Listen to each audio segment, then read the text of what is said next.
Isa sa mga katangian ng ilan sa ating mga Pinoy ay ang pagiging galante. Isa ito sa mga paraan kung paano tayo nakikisama sa ating mga kaanak, sa ating mga kaibigan at sa ating mga katrabaho. Ngunit sa isang banda, may mga nagsasabi na ang pagiging galante ay paraan na rin ng pang-aabuso sa pinansyal na kapasidad ng isang tao. Kung minsan ay sumusobra na sa hawak na pera ang nagagastos para lamang papanindigan ang pagiging galante. Ano-ano nga ba ang limitasyon ng pagiging isang galante? Kailan wais maging galante at kailan hindi? Yan ang ating tatalakayin ngayong umaga kasama ang ating resident financial advisor na si Ninang Risa. Dito lang sa Ikonsulta Mo. Ay, tama nga po. Kasama natin this morning sa studio si Ninang Risa Matibag Muyot. I'm so sorry. Siya po ang ating resident financial advisor. Ang pagiging galante po ba ay pakikisama lang ba o pang-aabuso na sa pinansyal na kapasidad ng isang tao? Yan. Marami tayong kakalalang ganyan, mga galante. Diba? Libre ng libre, bigay ng bigay. So, paano po ba malalaman yung limitation kung nang-aabuso ka na o tinatanggap mo lang naman yung binibigay sa'yo? Lahat ng sobra ay masama. So, yung mga laging nanglilibre, minsan akala natin nakakatulong tayo, natutuwa sila sa atin. Pero actually, tinuturuan natin silang maging dependent sa atin. So, minsan hindi rin masama yun. At saka naaabuso tayo. Now, yun namang mga nagpapalibre, na tuwang-tuwa lagi kung na ililibre, okay lang din naman yun. Kaya lang, sana matuto rin tayong magbigay din naman. Kasi yung pagiging galante, maraming ibig sabihin yan eh. Yung iba tinatanong kung investment ba yan or hindi. Pero ang sa akin kasi, yung pagiging galante sa English, ano ba yun? Generous ka. Kung generous ka, nagbibigay ka, masaya kang nagbibigay nang walang kapalit. Hindi nagpo-48 laws of power. Okay. Hindi naka-accounting. Nalibre ko na rin ba? Kailan akong libre, so dapat may kapalit na ganito. Now, yun namang mga ganon. When we talk about yung investment, ang investment kasi, hindi lang naman yan sa pera. Hindi lang yun sa negosyo na makukuha mo na kapalit. Hindi lang yun sa politika na susuportahan ka. Kundi yung investment na tinatawag natin ay yung pakikisama.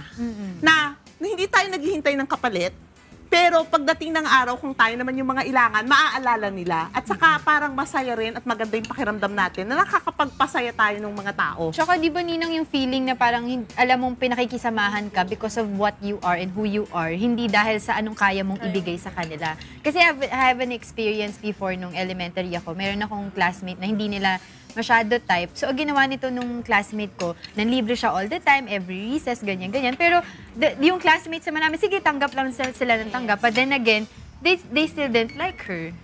Oo. Diba? Kasi ang ganun kasi ang nangyayari, nagugustuhan ka lang talaga pag may naibibigay ka, hindi totoo yung samahan.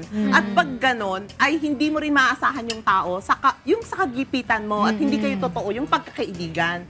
So, yun namang paggagalante, hindi na dapat kinikwenta yan eh. Hindi na yan binibilang.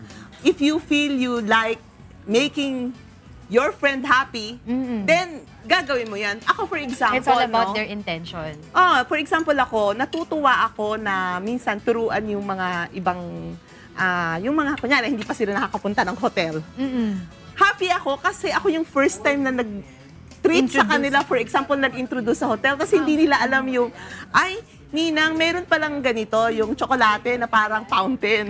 So parang nakakatuwa na so yung normally, yung mga introduce mo sa kanila, you share them your experience at saka basically, you share them your blessing na parang you teach them, parang you share your learnings. Paano nyo naman po tatanggihan yung mga sobrang galanteng tao? Like for example, gusto mo na magbayad kaya lang sila, hindi na ako na, parang gano'n. Sabihin nila sa yung gano'n.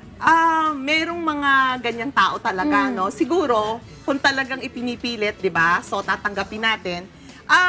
Yung pagiging galante, hindi lang naman sa pagpapalibre sa pagkain eh. So, for example naman, magta-taxi kayo. Kunyari, wala kayong kotse. Ikaw naman na magbayad ng pamasahe. Or, bibigyan mo naman siya ng something. For example, nag-travel ka or may nakita ka, then, alalahin mo naman siya na may kapalit na, no? And, hindi tayo naglilibre o nagbibigay pag may okasyon lamang. Yung, syempre, pag may okasyon, birthday, normal yan, or meron tayong sineselebrate, anniversary or ganyan. Pero yung pagka naramdaman natin na gusto nating mag-enjoy, maging masaya sa pagbibigay, then anytime, okay naman. Huwag lamang yung lagi-lagi na nasasanay na yung tao tapos parang umaasa na sa'yo na lagi na lang siyang ililibre. Parasite na. Ninang, di ba usually in a company setting, kung wari yung boss lumabas kasama with the peers or doon sa mga hawak niya, siya lagi ang usually Libre. nagbabayad. Siya yung parang nalilibre. So, nagpo-fall ba yun sa under galante pa rin? Or parang sort of unsaid rule na yun? O ganun. O SOP ba yun? Yun yung galante na maganda rin yung ibig sabihin kasi generous lang siya. Kasi alam mo, syempre siya yung mas may kakayahan. Nakakataas. Siya yung mas nakakaangat. So, kung mas marami siyang ibinibigay, dahil mas marami siya kaysa dun sa iba. Kasi siyempre yung mga staff ko, konti lang yung sweldo. Siya mas mataas ang sweldo. So, parang isinishare lang niya yung blessings niya. Now, tayo naman mga staff, for example, kung wala tayong maibigay na material o hindi natin maitreat, suklian naman natin ng yung pagbutihin natin yung trabaho natin. So, ayun. So, para at least, tsaka isa rin yung paraan, para yung bonding, yung parang pamilya tayo, di ba? Ang pamilya, naaalala mo.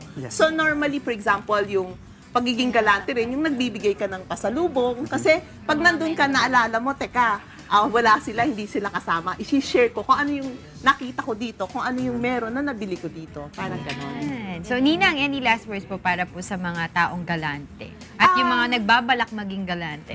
Sa mga taong galante, you are blessed.